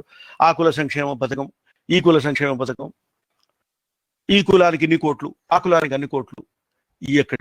ఎక్కడి సెక్యులరిజం ఉన్నది? కులాల వారిగా విభజించడం కూడా సెక్యులరిజం కాదు. అట్లా ఒక కాస్ట్ని, ఒక మతాన్ని, 2-3 మతాలని ఓటు బ్యాంకులుగా పరిగణించి తద్వారా గెలవాలి అనే ఒక పాలసీలు వచ్చిన తర్వాత 1970 తర్వాత ఇటువంటి ధోరణులు వచ్చి, అంత 1970 కన్నా ముందు మీరు ఇఫ్తార్ విందులు చూసారా? రాజకీయ నాయకులు ఇఫ్తార్ విందులు వేయడం కూడా మీకు కనపడిందా ఎప్పుడన్నా? 70s తర్వాత వచ్చింది ఇదంతా. బెందిరేని వాళ్ళ రాజకీయ నాయకుడు కావడం ఎప్పుడైనా అయినారా? వాడు రాజకీయ నాయకుడు ఏమిటండి? మత పిచ్చి వాది. అతను రాజకీయ నాయకుడు, అతన్ని సృష్టించిన వాళ్ళు, అతన్ని అంతమొందించిన వాళ్ళు, దాని తర్వాత వాళ్ళకు ఒక ఉద్యమం. వీళ్ళంతా రాశారు. స్వీడిష్లో ఒక ఎకానమిస్ట్ ఉన్నారు, గునార్ మెరిడల్ అని ఒక ఎకానమిస్ట్. ఆయన ఏమన్నాడంటే, ఈ దేశం సాఫ్ట్ కంట్రీ, మన దేశం భారతదేశ రాజ్యం సాఫ్ట్. ఈ సాఫ్ట్గా ఉండడం వల్ల కమ్యూనలిజం వచ్చింది, నెత్తిన కూర్చున్నది. పార్టీలు కమ్యూనలిజాన్ని ఎంకరేజ్ చేసినాయి, ఎందుకంటే దానివల్ల ప్రయోజనం కనపడుతున్నది. అక్కడ ఓట్లు పడేమో 4 సీట్లు వచ్చినాయి, 44 సీట్లు వచ్చినాయి, 49 సీట్లు వచ్చినాయి. అదనమాట మన సంతోషం. మనం ఇట్లా ఇప్పుడు ఒక ఆయన రాశాడు ఇవాళ, నేను ఆశ్చర్యమైంది నాకు. ఒక జర్నలిస్ట్ అట, మహానుభావురాలు, ఆమె లేడీ, పేరు నేను చెప్పదలుచుకోలేదు. ఆమె అంటుంది, ఇప్పుడు మనము భాగ్యనగర్ టెంపుల్, భాగ్యలక్ష్మి టెంపుల్ చాలా చిన్నగా ఉంది, దాన్ని విస్తరించాలి అని రాసింది. చాలా విశాలంగా ఉండాలి, అక్కడ మనం పోయి పూజలు చేసుకోవడానికి వీలుగా ఉండాలని అని పోస్ట్ పెడితే 500-600 లైకులు దానికి. ఆ లైకులు వచ్చిన తర్వాత, నా ఉద్దేశంలో ఇటువంటి వాటికి 500 లైకులు రావడం కూడా ఒక ప్రమాదకర ధోరణి. వచ్చిన తర్వాత కింద కామెంట్స్ అండి, ఆ కామెంట్స్ చూస్తే ఇంకా ఆశ్చర్యపోతారు. అవునవును, అసలు భాగ్యలక్ష్మి టెంపుల్ విస్తారంగా ఉండాలంటే చార్మినార్ తీసేయాలి, ఆ చార్మినార్ తీసేస్తే కూడా సరిపోదు, ఇంకా మక్కా మసీద్ కూడా తీసేయాలి, అంత పెద్దగా మనకు అక్కడ ఉండాలి. ఇంకా మనం ఏం చెప్తామండి? ఈ ఆలోచన ఎందుకు వచ్చిందంటే కమ్యూనలిస్ట్ పాలిటిక్స్ని ఎంకరేజ్ చేయడం వల్ల వచ్చింది. ఎవరు చేశారు? నేను ఒక పార్టీ నేను నిందించడంలే, చాలా పార్టీ, కాంగ్రెస్తో సహా ఈ దేశాన్ని పరిపాలించిన పార్టీలు అందరూ ఈ మతవాదాన్ని ప్రోత్సహించి ఇవాళ పరిస్థితి తీసుకొచ్చారు. మనము పార్టీషన్ ద్వారా, దేశ విభజన ద్వారా వచ్చిన ప్రమాదకరమైన పరిస్థితుల నుంచి దాటుకొని 20 ఏళ్ల పాటు మనం హాయిగా సెక్యులర్గా ఈ దేశాన్ని పరిపాలించుకున్న తర్వాత, రాజ్యాంగం పరిపాలించిన తర్వాత మన దేశాన్ని మనకు కొత్తగా ఇప్పుడు ఈ కమ్యూనలిజం అనేది కాన్స్టిట్యూషనలిజానికి సబ్స్టిట్యూట్గా మారే ఒక దుర్మార్గపు పరిస్థితి వచ్చినందుకు ఈ దేశంలో చదువుకున్న ప్రతివాడు బాధపడాలి, ప్రతి పక్కవాడికి చెప్పనందుకు, ఎడ్యుకేట్ చేయనందుకు. ఈ దేశం ఇట్లా కమ్యూనల్ మ్యాడ్నెస్లోకి కుంగిపోకుండా ఆపలేకపోయిన ప్రతి వైఫల్యం చెందిన ప్రతి విద్యావంతుడు బాధపడాల్సిన పరిస్థితి ఇది. సరే, ఇంకా నేను ఏం చెప్తాను, ఈ రాజకీయం ఇది. ఇక అంబేద్కర్ ఏమన్నాడంటే, ఆయన మనం తలుచుకోవాలి, ఆయన గురించి మనం మాట్లాడుకోక తప్పదు. his influence continues on Indian governance as long as the constitution remains in its basic structure అని నా అభిప్రాయం. ఆయన ఏమన్నాడు, నేను ఒక్కడే రాయలేదు ఈ రాజ్యాంగాన్ని. ఈ మాట చాలా ముఖ్యం. నేను ఒక్కడే రాయలేదు, నన్ను రాశారని మీరు అనకండి నన్ను. అయితే నేనే ఆశ్చర్యపోయినా, ఈ డ్రాఫ్టింగ్ కమిటీకి నన్ను అధ్యక్షుడిగా చేస్తారంటే ఆశ్చర్యమైంది. ఎందుకంటే నాకన్నా గొప్పవాళ్ళు ఉన్నారు ఇందులో, better and more competent than myself, such as my friend Alladi Krishnaswami Ayyar అన్నాడు. అటువంటి వాళ్ళు ఉన్నప్పటికీ నాకు ఇవ్వడం చాలా గొప్ప విషయం అని అంటే, అప్పుడు రాజ్యాంగ సభలో అందరూ లేచి నిలబడి చప్పట్లు కొట్టారు. ఆయన యొక్క గొప్పతనం, ఆయన ట్రస్ట్, ఆయన కాన్ఫిడెన్స్ గురించి ఆయన మాట్లాడుతూ ఉంటాయి. తర్వాత ఏమన్నాడు, మొత్తం క్రెడిట్ నాకే ఇవ్వకండి రాజ్యాంగం రాసిన దానికి. ఆయన చెప్పింది చెప్తున్నాను, నేను చెప్పట్లేదు. It belongs partly to Shri B N Rao. అప్పట్లో రాజ్యాంగ సలహాదారుగా ఉన్నాడు ఆయన, రాజ్యాంగ సభ సలహాదారు ఆయన. రాజ్యాంగ సభకు, మొత్తం సభకే సలహాదారు. ఎంత గొప్ప పొజిషన్ అండి అది. Who prepared a rough draft of the constitution for the consideration of the drafting committee. And అందులో కూడా ఒక డ్రాఫ్ట్, ఒక పార్ట్ ఆఫ్ క్రెడిట్ మొత్తం డ్రాఫ్టింగ్ కమిటీకి పోవాలన్నాడు ఆయన. ఎట్లా అన్నాడు, ఎందుకన్నాడంటే 141 రోజులు కూర్చున్నారు వాళ్ళు చర్చించడానికి. 141 రోజులు చర్చించారు. కొత్త కొత్త ఫార్ములాను కనిపెట్టారు, కొత్త కొత్త సూత్రాలను తీసుకొచ్చి పెట్టుకున్నారు. అప్పటికే ఉన్న సూత్రాలను ఏ విధంగా మన దేశానికి అన్వయించాలో రాసుకున్నారు. Much greater share of the credit should go to S N Mukherjee అన్నాడు ఆయన. ఎవరు? అంబేద్కర్ అన్నాడు. ఎస్ఎన్ ముఖర్జీకి పోవాలట. ఆయనే చీఫ్ డ్రాఫ్ట్స్ మ్యాన్ అని చెప్పాడు. మనం కొట్లాడుకుంటున్నాం, ఆయన రాయలేదు, ఈయన రాశాడు, బీజేపీ వాళ్ళు ఇంకేదో అంటారు, అక్కడ ఇంకో సంఘం వాళ్ళు ఇంకేదో అంటారు, ఇంకో పార్టీ ఇంకేదో అంటుంది. చరిత్ర ఇది. ఆయన చెప్తుంటే కూడా వినకపోతే ఎట్లా? His ability to put the most intricate proposals in the simplest and clearest legal form can rarely be equated, nor his capacity for hard work. అంత గొప్పవాడు ఎస్ఎన్ ముఖర్జీ. అటువంటి వాడు ఆ కమిటీలో ఉండడం వల్ల ఇది వచ్చిందని చెప్పాడు. ఇంకేమన్నాడు? ముఖర్జీతో పాటు ముఖర్జీ కింద పనిచేసిన స్టాఫ్ కూడా ఆయన నమస్కారం పెట్టాడు. అంతేకాదు ఇంకోటి ఏమన్నాడంటే చాలా గొప్పగా మనం అనుసరించాల్సిన పాయింట్ ఇది. The possibility of chaos was reduced. నిజానికి ఇన్ని రకాల భావ భేదాలు ఉన్న, సైద్ధాంతిక భేదాలు ఉన్న వ్యక్తులు ఒక చోట కూర్చుని కొట్లాడుకోకుండా, కాగితాలు చింపుకోకుండా, మైకులు విరుచుకోకుండా, ఒకరి మీద ఒకరి డాన్స్ చేయకుండా ఎక్కి వాళ్ళు ప్రశాంతంగా రాజ్యాంగం రాశారంటే, అడ్జర్న్మెంట్ చేయకుండా ఇష్టం వచ్చినట్టుగా వాయిదాలు వేయకుండా, దాన్ని ఏమంటారు, గంట తర్వాత మళ్ళీ గంటకు వాయిదా, 2 గంటలకు వాయిదా, అట్లా వేయకుండా కూర్చొని రాసుకున్న, ప్రొటెస్ట్ లేకుండా, కాగితాలు చెప్పుకోకుండా ఎవరికి ఆయన కృతజ్ఞతలు చెప్పాడు? అప్పటి కాంగ్రెస్ పార్టీకి చెప్పినాడు.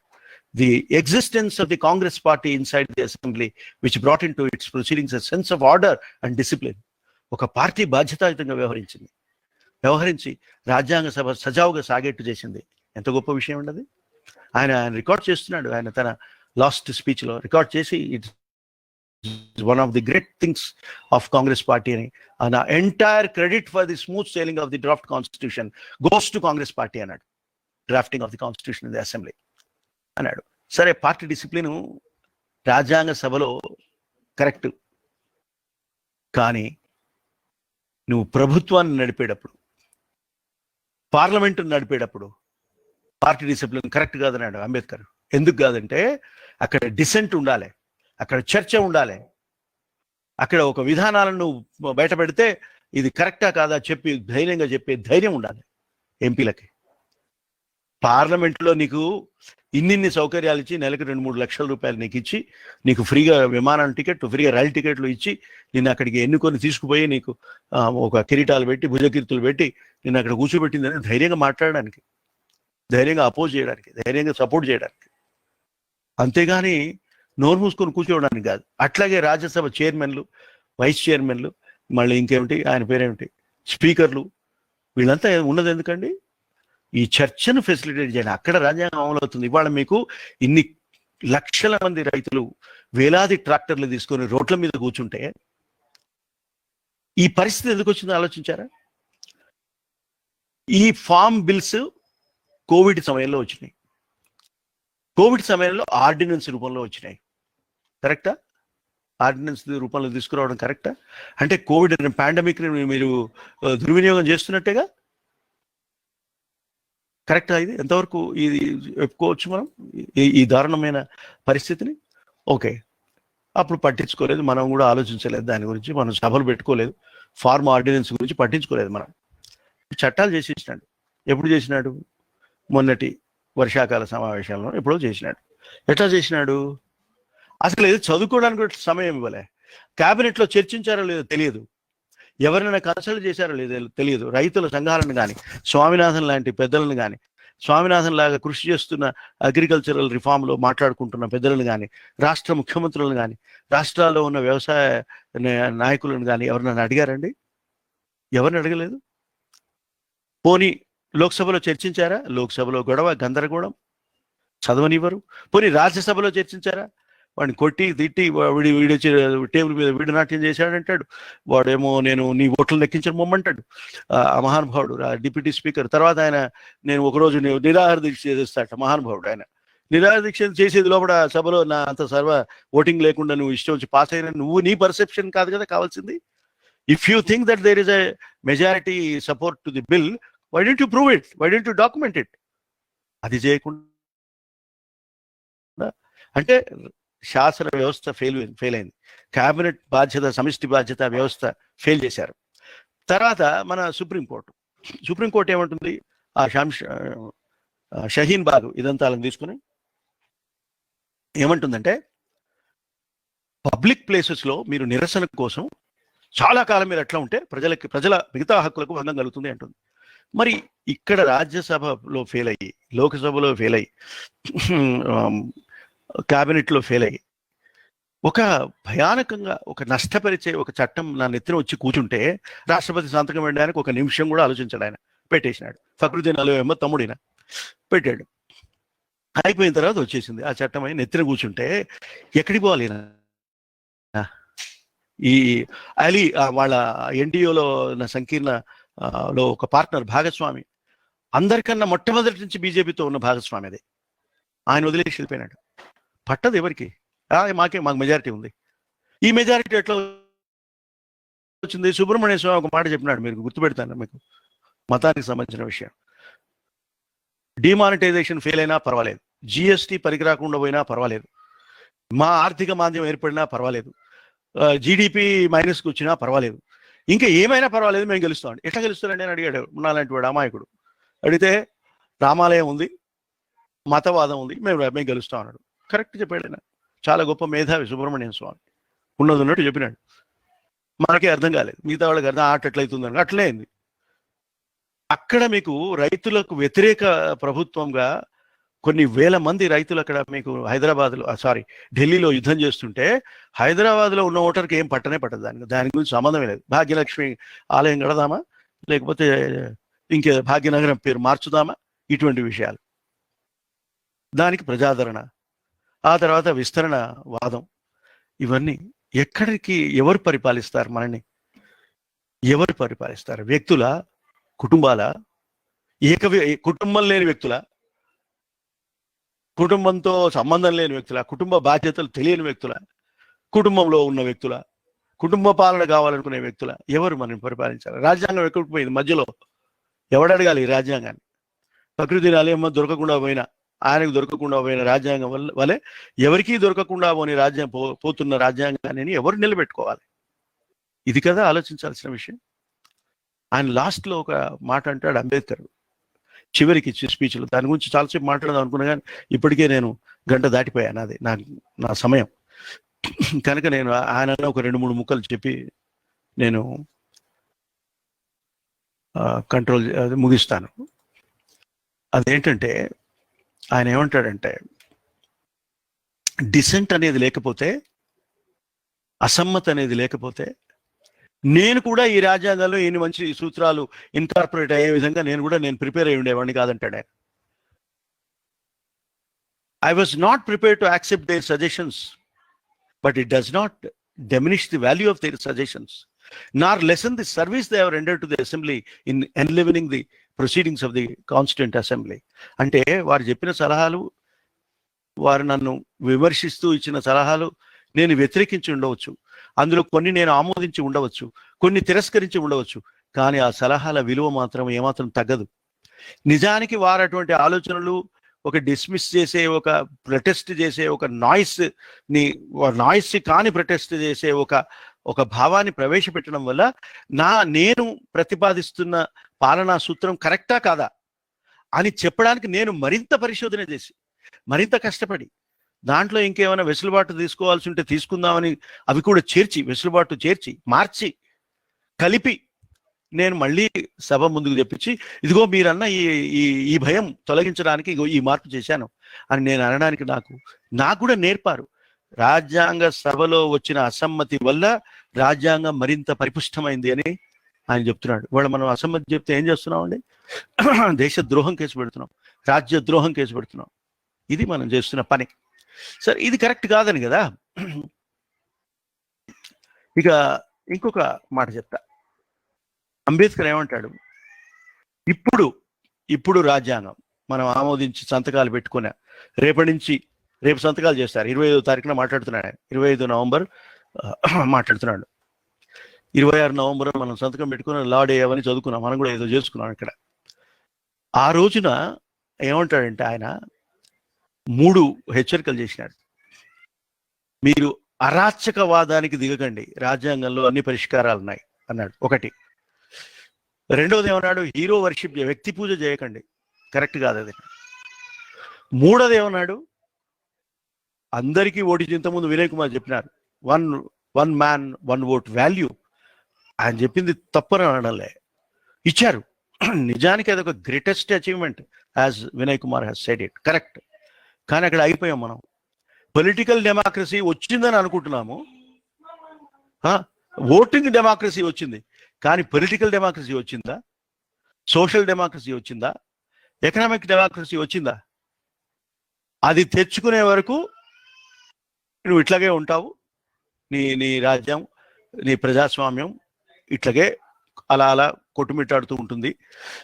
నువ్వు గనక ఆర్థిక సమానత, ఆర్థిక న్యాయం, సామాజిక సమానత, సామాజిక న్యాయం అనేది నువ్వు సాధించకపోతే ఈ రాజకీయ సమానత, ఓటింగ్ సమానత కూడా నిలబడే అవకాశం లేని పరిస్థితి వస్తుందని హెచ్చరించాడు. ఖచ్చితంగా ప్రతివాడు ఈ రోజన్నా కనీసం గూగుల్కు వెళ్ళి Ambedkar's last speech and constituent assembly అని అంటే, లాస్ట్ స్పీచ్ ఎల్ఓఎస్టీ కాదు, ఎల్ఏఎస్టీ, ఆ ఎల్ఏఎస్టీ స్పీచ్ కనుక కొడితే మీకు ఆ స్పీచ్ లాస్ట్ స్పీచ్ కాకుండా మీకు దొరుకుతుంది మీ కంప్యూటర్లో ఉంటే.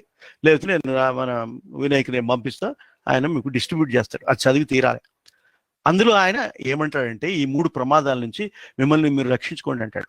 అందులో ఏమంటాడు, ఇంకొక మాట ఏమన్నాడంటే, మనం ఇంతకుముందు కూడా మనం ప్రజాస్వామికంగానే ఉన్నాం, రాజరిక వ్యవస్థలో కూడా ప్రజాస్వామ్య లక్షణాలు ఉన్నాయి. బౌద్ధ పాలనలో బౌద్ధులు ఇన్ఫ్లుయెన్స్ చేస్తున్న కాలంలో జనసభలు ఉన్నాయి, పార్లమెంట్ ఉండేది, పార్లమెంట్ లాంటి వ్యవస్థ, సమావేశ వ్యవస్థ ఉండేది, అందులో క్వశ్చన్ అవర్ ఉండేది, అందులో డిస్కషన్ ఉండేది, ఓటింగ్ ఉండేది అని చెప్పినాడు ఆయన. అని చెప్పి మనం ఇవన్నీ ఎప్పుడు పోడగొట్టుకున్నామండి అంటే, మనము రాజ్యాంగం కోసం, మన రాజ్యం, మన అధికారం కోసం. అంటే నాకు ఇంకెవరితోటో గొడవ ఉంటుంది, నేను బయట వాడిని పిలిచి వీడిని చంపేస్తాను, నేను రాజునైతా. అటువంటి యథోపనలు చేయడం వల్ల ఒక అవినీతికి, అది నన్ను అడిగితే భయంకరమైన అవినీతి, లంచం తీసుకోవడం కాదు, భయంకరమైన అవినీతి. ఆయన లాస్ట్ స్పీచ్లో అన్నమాట ఒకటి చెప్తాను. సింధు మీద మహమ్మద్ బిన్ కాసిం సింధు నగరం మీద యుద్ధం చేసినప్పుడు మనకు రాజు దాహర్ రాజ్ అనే ఒకడు ఉండేవాడు. వాడు ఆ కాసిం ఏజెంట్ల దగ్గర డబ్బులు తీసుకున్నట్ట, తీసుకుని నేను కొట్లాడని పోనట్ట. ఈ యుద్ధానికి రాకపోతే నువ్వు చేసేదేముంది, నువ్వు అక్కడ యుద్ధం లేదేం లేదు, ఓడిపోయాం, హాయిగా ఓడిపోయాం. ఇక మన జయచంద్ అందరూ ఆయన గురించి మాట్లాడతారు. గోరీని రమ్మన్నాడు, ఇన్విటేషన్ ఇచ్చాడు ఆయన, నాకు రావయ్యా, మా దేశం మీద దాడి చేయి, మా పృథ్వీరాజుని కూడా ఉన్నాడు, మమ్మల్ని ఏడిపిస్తున్నాడు, వాడిని ఫినిష్ చేయి అని వాడి స్వాగతం చెప్పాడు. ఇంకేం చేస్తామండి? ఇట్లా ఈ దుర్మార్గులు వ్యక్తిగత స్వార్థ పూరిత రాజ్య అధికార ప్రలోభానికి గురై భారతదేశ సమగ్రతను, సమైక్యతను, సంస్కృతిని, ప్రశాంత జనజీవనాన్ని నాశనం చేసిన దుర్మార్గులు వీళ్ళంతా. శివాజీ హిందువుల లిబరేషన్ కోసం, ఇస్లాం యొక్క దుర్మార్గపు విస్తరణ పైన హిందువుల లిబరేషన్ కోసం పోరాడుతుంటే రాజులందరూ మొఘల్ తరఫున పోరాడుతున్నారు, మొఘల్ సామ్రాజ్యం తరఫున పోరాడు. మరి వీడు ఏం చేయాలి? వీడు తప్పు చేస్తుంది ఏమిటి? శివాజీ ఏం చేశాడు తప్పు? అది బ్రిటిష్ ఇంకా సిక్ రూలర్స్ని ఫినిష్ చేయడానికి ప్రయత్నం చేస్తాడు ఆయన. చేస్తుంటే ఎంతో మంది సిక్కు నాయకులు, రాజ్యంలో ఉన్న సిక్ కింగ్డంలో పరిపాలిస్తున్న వాళ్ళు నోరు మూసుకొని కూర్చున్నారు. 1857లో మొట్టమొదటి భారతదేశ స్వాతంత్ర సంగ్రామం జరుగుతూ ఉంటే సిక్కులు ఏం పట్టించుకోలేదు, చూస్తూ కూర్చుని సైలెంట్ స్పెక్టేటర్స్ లాగా ఉన్నారు. ఇట్లా మనని మనం వంచన చేసుకుని మన దేశాన్ని మనం, మన స్వతంత్రమైన సంస్కృతి వైభవం ఉన్న అద్భుతమైన దేశాన్ని తీసుకుపోయి పర్యాయ పాలకుల చేతిలో పెట్టింది ఎవరండి? మనమే. అంటే మన దేశంలో ఉన్న ద్రోహులు, వాళ్ళు దేశ ద్రోహులు, మనం కాదు. ఇప్పుడు అంబేద్కర్ యొక్క భయం ఏమిటంటే, అట్లా జరిగిన తర్వాత 2-3 వేల సంవత్సరాలు, 2-3 వేలు ఎక్కడ, 2-3 వేల సంవత్సరాలు మనం భయంకరమైన పరాయి పరిపాలనలో ఉన్న తర్వాత ఇప్పుడు బయటికి వచ్చి డెమోక్రసీ అని రక్షించుకున్నామే. 1950లో 26 జనవరి నుంచి మనం పెట్టుకున్న ఈ డెమోక్రసీని కోల్పోతామా మళ్ళీ అని భయపడ్డాడు ఆయన. భయపడడం అంటే అప్రహెన్సివ్ ఆఫ్ అని చేసి ఏమన్నాడు, ఎట్లా దీన్ని రక్షించుకోవడం అంటే, ఐ డు నాట్ నో అన్నాడు. Will she lose it a second time? I do not know, but it is quite possible in a country like India, where democracy from its long disuse must be regarded as something quite new, there is danger of democracy giving place to dictatorship. అంటే డెమోక్రసీని ఒక పావుగా వాడుకొని ఈ డెమోక్రసీలో లభ్యమయ్యే అధికారాలను వినియోగించుకొని ఇక్కడ నియంతలుగా మారే ప్రమాదం ఉంది అని చెప్పినాడు. ప్రమాదం హెచ్చరిక చేసినట్టు Ambedkar. The newborn democracy మనం we have to retain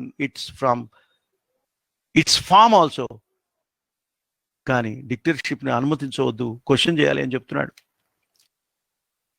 land slide ఒకటి విపరీతమైన మెజారిటీ ఇచ్చేస్తారు, మనం అంతా అటే, ఇక ఓట్లనే అటే, అతను నియంత్రణ కూర్చుంటాడు. ఇంకొక మాట అన్నాడు, ఎప్పుడైతే నువ్వు సమానతకి ప్రమాదం తీసుకొస్తావో పెరిగిపోతున్న అసమానత ప్రజాస్వామ్యానికి ప్రమాదకరంగా మారుతుంది అని హెచ్చరించాడు. అద్భుతమైన హెచ్చరించ.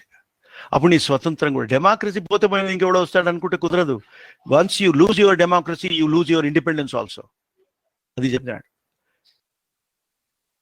మనం కాస్ట్లు మనని విభజించి, మతాలు మనని విభజించి, రాజకీయ నాయకులు మనని విభజించి, ఓటు బ్యాంకులుగా నిన్ను చూసి, నేను మనిషిగా చూడటంలో ఎవడక్కడ, నువ్వు ఒక ఓట్ బ్యాంక్, నీ ఓటుకి విలువే లేదు.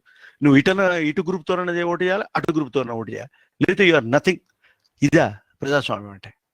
ఒక్కొక్క ఓటుకి విలువ ఉండే ఎక్కడుందండి? ఒక 1 man 1 vote వాల్యూ ఈక్వాలిటీ ఎక్కడుందండి?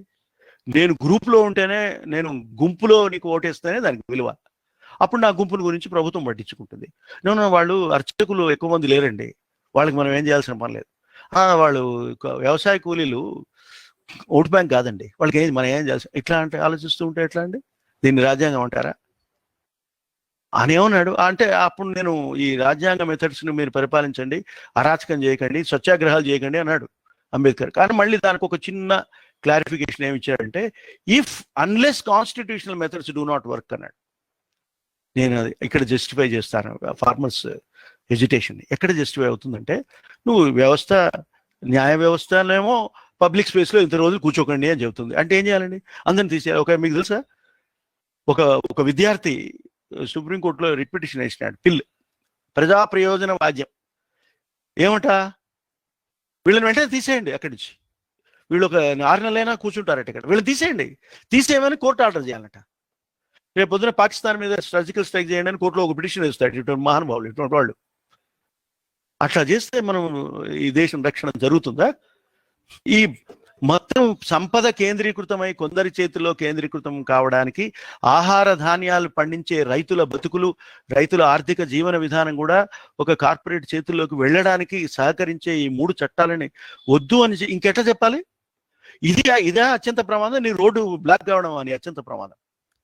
అతనే ప్రభుత్వానికి వాళ్ళతో చర్చలు చేసి వాళ్ళు అడిగింది న్యాయబద్ధమైతే ఇచ్చేట్టు చూడండి అని రిట్ పిటిషన్ వేస్తే బాగుండేది. ఇప్పుడు ఎవరైనా వెళ్ళి వేయాలి నా ఉద్దేశంలో దీనికి పోటీగా, లేకపోతే అదే దాన్ని వింటారు వాళ్ళు, అది ప్రయారిటీ మీద విని అదే మొదలు విని ఏమన్నా చేస్తారేమన్నా కూడా భయం నాకుంది. ఎందుకంటే షహీన్ బాగ్ మీద అటువంటి తీర్పు వచ్చింది సుప్రీంకోర్టులో.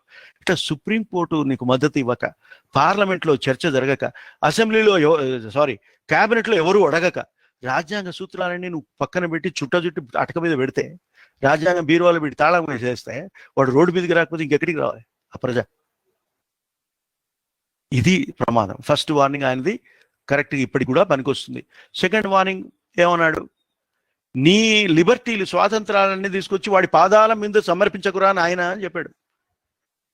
జాన్ స్టూవర్ట్ మిల్ ఏమంటాడంటే, ఆ లిబర్టీ గురించి చాలా గొప్పగా మాట్లాడిన వేదాంతి ఆయన ఏమంటాడంటే, డెమోక్రసీని కనుక మెయింటైన్ చేయదలుచుకుంటే, నీ హక్కులని నువ్వేం చెప్పినా స్వామి అదే మాకు శిరోధార్యం, మీరు చెప్పండి అని కూర్చోవద్దు. పోనీ ఎన్ని కేసులు గెలిచావు, వాళ్ళు కార్పొరేట్లో ఉన్నారు, వాడు ఏం చేయడానికి వచ్చి అడగవాడిని, లేదు నువ్వు మా పార్టీకి చెందినవాడు కనుక నేనేం అడగను, ఆ కండువ నాకు కూడా నీ కూడా అంతే, నేనేం అడగను అంటే నాశనం అయిపోతావు, డెమోక్రసీ నాశనం అయిపోతుంది అని చెప్తున్నాడు. సో నో వర్షిప్ అంటాడు. ఏమన్నా అంటే డానియల్ ఓ కొనెల్ అనే ఒక philosopher, patriot Daniel O'Connell, ఆయన ఏమంటాడంటే, no man can be grateful at the cost of his honour. తన ఆత్మగౌరవాన్ని కూడా వదులుకునేంత కృతజ్ఞత చూపాల్సిన అవసరం లేదు మనిషి. అట్లాగే no women can be grateful at the cost of her చేస్టిటీ.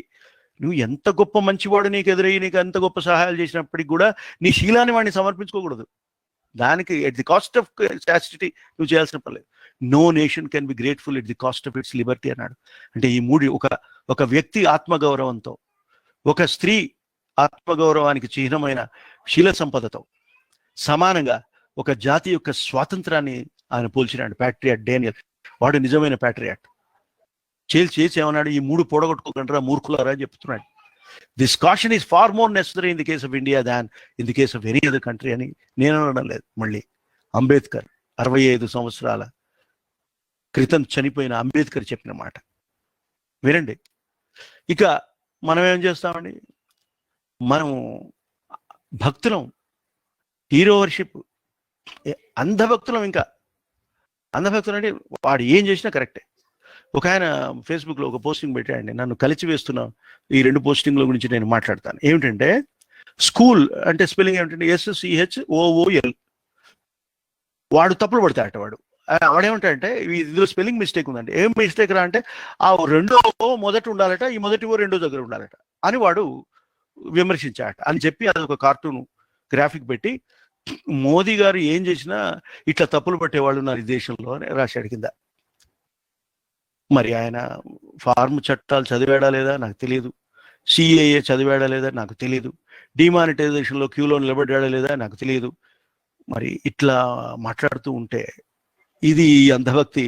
చదువుకున్నాడు ఆయన, చాలా గొప్ప చదువుకున్నాడు, ఒక పెద్ద అధికారి. మరి ఇది మనం మతం పరిపాలిస్తుందా రాజ్యాంగం పరిపాలిస్తుందా అంటే మతమే పరిపాలిస్తుందేమో అనిపిస్తుంది ఇది ఇటువంటి 2 విన్న తర్వాత. సరే, ఇంకా ఇంతకన్నా మించిన అంధభక్తులు కూడా ఉన్నారు. ఇంకా మూడవ వార్నింగ్ చేసినాడు ఆయన. మూడో వార్నింగ్ మొదట నేను చెప్పాను, మళ్ళీ ఒకసారి చెప్పి ముగిస్తాను. సోషల్ డెమోక్రసీ లేకపోతే, లిబర్టీ, ఈక్వాలిటీ, ఫ్రాటర్నిటీని నువ్వు ఆమోదించకపోతే, అంటే స్వాతంత్రము, సమానత, సౌభ్రాతృత్వం, ఈ 3 ప్రిన్సిపల్స్ ఆఫ్ లైఫ్ నువ్వు పట్టించుకోకపోతే ఇక నీకు దిక్కు లేదు. They form union of trinity in the sense that to diverse from one from the other is to defeat the very purpose of democracy. అంటే ఈక్వాలిటీ లేకుండా లిబర్టీ లేదు, లిబర్టీ లేకుండా ఫ్రాటర్నిటీ రాదు, ఫ్రాటర్నిటీ లేకుండా నువ్వు లిబర్టీ ఈక్వాలిటీ ఉన్నా వృధా. సరే, మనకు లిబర్టీ ఉందనుకుందాం, ఈక్వాలిటీ కూడా ఉందనుకుందాం, కానీ ఇప్పుడు మనకు సౌభ్రాతృత్వం లేదు. అంటే మనం అందరం కలిసి అన్నదమ్ముల్లాగా ఉండాలనే భావం లేదు.